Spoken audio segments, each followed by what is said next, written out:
وہ دونوں ایک دوسرے کو جن معنی خیز نظروں سے دیکھ رہے تھے۔ صاف ظاہر تھا کہ وہ موت سے ٹکرانے کا فیصلہ کر چکے ہیں۔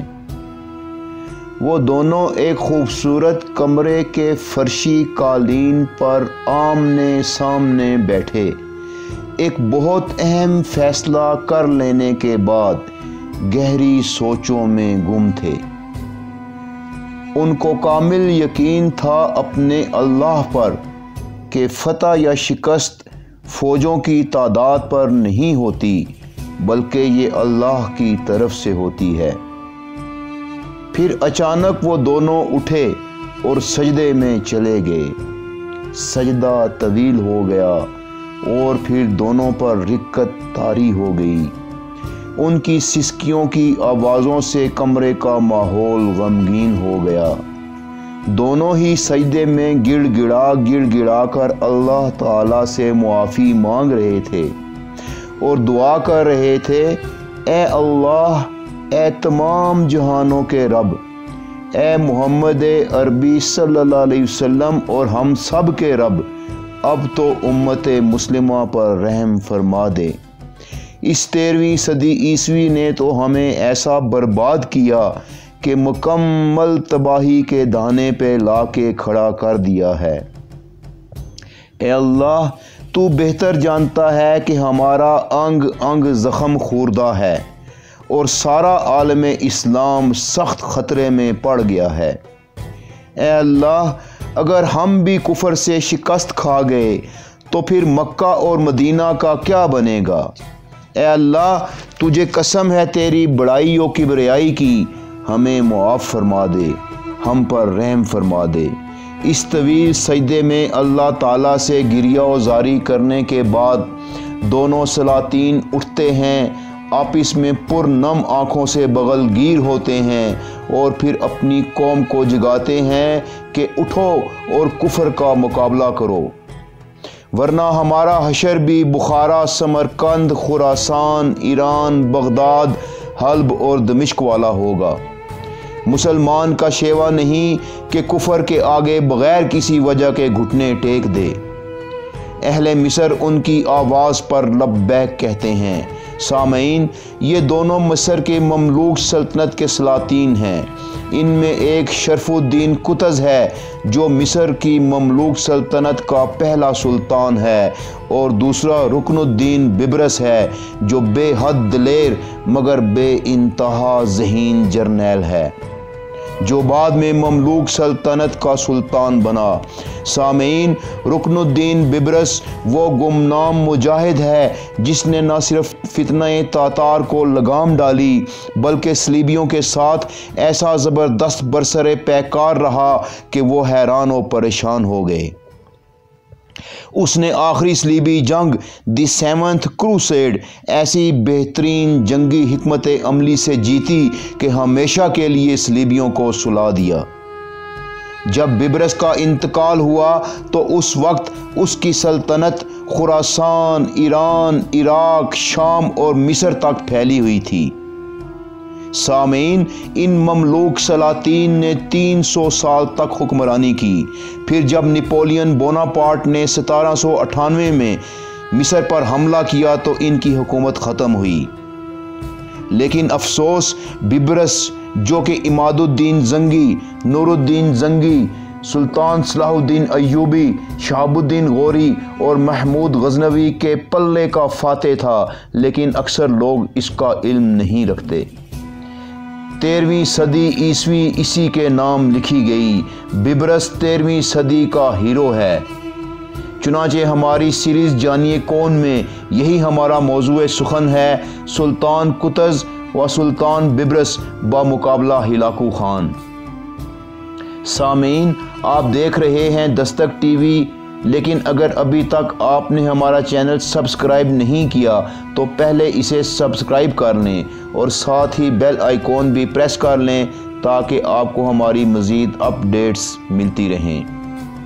سامعین، ہلاکو خان 3 لاکھ کا لشکر جرار لے کر مصر کی طرف بڑھتا ہے۔ دوسری طرف مملوک سلاطین صرف 20,000 کی فوج لیے اپنی بہترین جنگی حکمت عملی کے تحت اور اللہ کے آسرے پر ان کے مقابلے میں نکلتے ہیں اور انہیں شام اور مصر کے بارڈر پر عین جالوت کے مقام پر روک لیتے ہیں اور مصر میں داخل نہیں ہونے دیتے۔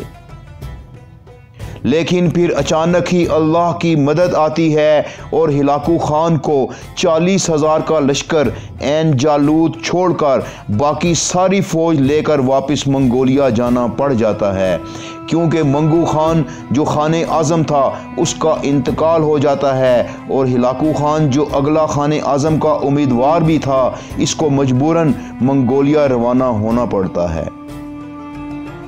یہ خبر سن کر سلطان شرف الدین قطز اور رکن الدین ببرس اللہ کا شکر ادا کرتے ہیں اور ان کے حوصلے اور بلند ہو جاتے ہیں۔ سامعین، دونوں فوجیں آمنے سامنے ہیں۔ تاریخ کی وہ اہم ترین جنگ ہونے والی ہے۔ اگر آج یہ جنگ مسلمان ہار جاتے ہیں تو پھر نہ صرف مصر اور افریقہ بھی منگولوں کے قبضے میں آ جائے گا، بلکہ یہ لوگ مکہ اور مدینہ کو بھی روند ڈالیں گے، اور یہ بھی ممکن ہے کہ یہ جنگ ہارنے کے بعد مسلمانوں کا اس دھرتی سے نام و نشان ہی مٹ جائے۔ اور اگر یہ جنگ مسلمان جیت جاتے ہیں تو مسلمان اس قابل ہو جائیں گے کہ وہ نہ صرف تاتاری فتنے کو لگام ڈال سکیں بلکہ اس کے بعد مقبوضہ مسلمان ریاستیں بھی ان کے قبضے سے چھڑائی جا سکیں۔ سامعین، یہ 25 رمضان المبارک 658 ہجری اور 1260 عیسوی کا دن ہے۔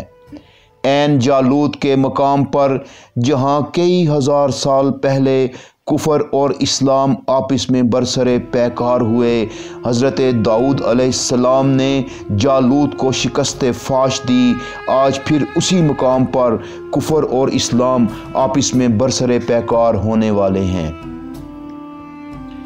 سامعین، رکن الدین ببرس ماہر جنگی مملوک جرنیل مسلم فوج کا ایک دستہ لے کر غزہ فلسطین کے ساحل کی جانب نکلتا ہے اور وہاں کچھ منگول افواج کو جنگ میں الجھا لیتا ہے۔ اعلیٰ جنگی اوصاف کا حامل سلطان ببرس اس منگول فوج کو بری طرح تھکا کر شکست سے دوچار کرتا ہے اور پھر اپنی مرکزی فوج کا دوبارہ رخ کرتا ہے۔ ادھر سلطان شرف الدین قطز مرکزی فوج کی کمان کرتا ہوا پہاڑوں میں گھری وادی یزریل کو منگول فوج کے خلاف میدان جنگ بناتا ہے اور اپنے سپاہیوں کو بطور پہرے دار پہاڑوں پر تعینات کر دیتا ہے۔ مسلم فوج کا ایک دستہ دائیں جانب اور ایک دستہ بائیں جانب نکل جاتا ہے اور آنکھوں سے اوجھل ہو جاتا ہے۔ دراصل آج ان اسلام کے سرفروشوں نے طاقت کے نشے میں دھت منگول افواج کو انہی کی جنگی حکمت عملی میں پھنسا کر ان سے جنگ کرنی ہے۔ چنانچہ سلطان شرف الدین قطز پیش قدمی کرتے ہوئے منگول افواج پر بھرپور حملہ کرتا ہے، لیکن پھر کچھ ہی دیر بعد جان بوجھ کر پسپا ہوتا چلا جاتا ہے اور پسپا ہوتے ہوئے وادی یزریل کے ایک مخصوص مقام تک پہنچ جاتا ہے جہاں تازہ دم مسلم فوج ان کے گھات میں چھپی ہوتی ہے اور وہ اچانک ہی منگول فوج پر قیامت بن کر ٹوٹ پڑتی ہے۔ ادھر اچانک ہی منگول فوجوں کے پیچھے سے ایک مسلمان دستہ ان پر ایسا وار کرتا ہے کہ منگول افواج بوکھلا جاتی ہیں۔ ادھر پسپا ہونے والا مسلمان فوج کا دستہ اچانک مڑتا ہے اور ان پر ٹوٹ پڑتا ہے۔ رکن الدین ببرس جو جنگی چالوں میں پہلے ہی اپنا لوہا دنیا سے منوا چکا تھا، وہ منگول فوج کے لیے قہر خداوندی بن جاتا ہے۔ پھر دائیں اور بائیں جانب سے مسلمان افواج نکلتی ہیں اور منگول فوج پر بجلی بن کر ٹوٹ پڑتی ہیں۔ منگول افواج چاروں طرف سے مسلمان افواج کے درمیان گھر جاتی ہیں۔ نعرہ تکبیر کی صداؤں سے آسمان گونجتا ہے، اللہ کی مدد آتی ہے، فضائے بدر پیدا ہوتی ہے۔ دیوانگی کی حد تک دلیر جنرل بیبرس ایسے کارنامے دکھاتا ہے کہ منگول فوج کا ایک بھی سپاہی بھاگ نہیں پاتا۔ منگول فوج قتل ہو جاتی ہے اور جو بچتی ہے وہ ساری قید کر لی جاتی ہے، اور یوں منگولوں کو ذلت آمیز شکست ہوتی ہے۔ سامعین، اگرچہ بظاہر یہ کوئی بہت بڑی جنگ نہیں تھی، مگر تاریخی اور جغرافیائی اعتبار سے یہ جنگ مسلمانوں کا پانسا بدل دیتی ہے۔ گرد و نواح کی مقبوضہ مسلم ریاستوں میں خبر پہنچتی ہے تو مسلمانوں میں ایک نیا عزم اور ولولہ بیدار ہوتا ہے، اور ہلاکو خان کو یہ خبر جب ملتی ہے تو اس پر بجلی بن کے گرتی ہے۔ میرے معزز سامعین، آپ دیکھ رہے ہیں دستک ٹی وی کی سیریز جانیے کون۔ اب ہمارا آج کا پروگرام اپنے اختتام کو پہنچتا ہے۔ انشاءاللہ جلد ہی ہم اگلے پروگرام کے ساتھ آپ کی خدمت میں حاضر ہوں گے۔ اس وقت تک کے لیے اجازت چاہیں گے۔ اللہ نگہبان۔